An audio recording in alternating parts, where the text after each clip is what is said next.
इस वक्त धरती से लगभग 25 अरब किलोमीटर दूर एक छोटी सी मशीन अकेले अंधेरे में उड़ रही है। उसका नाम है वॉयेजर 1 और ये इंसान की बनाई हुई सबसे दूर पहुंची चीज है। इतनी दूर कि अगर आप अभी उसे कोई संदेश भेजें रोशनी की रफ्तार से तो उस तक पहुंचने में लगभग एक पूरा दिन लग जाए। ये मशीन 1977 में लॉन्च हुई थी, आज से लगभग 48 साल पहले, और तब से बिना रुके चल रही है लगभग 61,000 किलोमीटर प्रति घंटे की रफ्तार से। ये हमारे सोलर सिस्टम की सीमा को पार कर चुकी है और अब तारों के बीच की उस जगह में है जहां आज तक कोई इंसानी मशीन नहीं पहुंची थी। लेकिन असली सवाल ये है, ये जा कहां रही है? आने वाले सालों में इसका क्या होगा? और अगर सिर्फ कल्पना के लिए ये हमेशा चलती रहे तो क्या क्या पार करेगी? कोई नया तारा, कोई नई दुनिया, पूरी गैलेक्सी या उससे भी आगे? इस वीडियो में हम 2 हिस्सों में सफर करेंगे। पहले हम वॉयेजर का असली सफर समझेंगे, जहाँ से शुरू हुआ, अभी कहाँ है और सोलर सिस्टम की आखिरी सीमा तक कैसे पहुँचेगा। और फिर हम कल्पना की उड़ान भरेंगे कि अगर ये मशीन कभी ना रुके तो लाखों करोड़ों अरबों साल में इसका सफर कहां तक जा सकता है। शुरू करते हैं, लेकिन पहले लाइक कीजिए,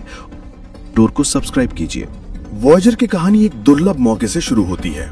1970 के दशक के आखिर में एक ऐसी घटना होने वाली थी जो हर 176 साल में सिर्फ एक बार होती है।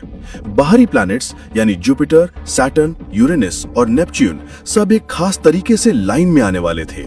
इस अलाइनमेंट का फायदा ये था कि एक स्पेसक्राफ्ट एक के बाद एक इन सारे प्लैनेट्स के पास से गुजर सकता था।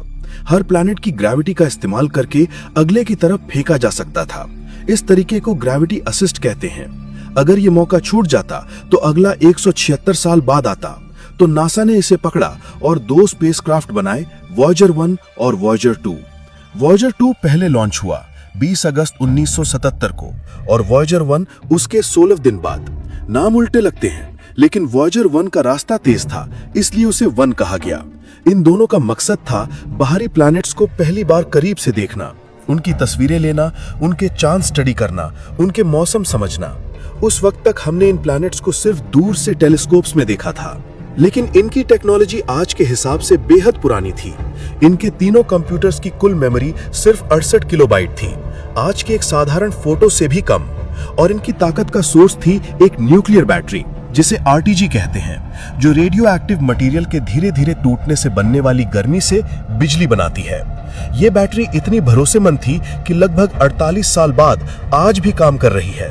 1977 की वो टेक्नोलॉजी जो आज एक खिलौने जैसी लगती है, आज भी अरबों किलोमीटर दूर से धरती को संदेश भेज रही है। वॉयेजर का असली कमाल उसके प्लैनेटरी फ्लाईबाइज में था।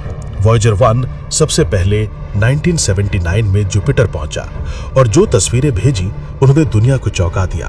पहली बार हमने जुपिटर के ग्रेट रेड स्पॉट को साफ देखा, एक विशाल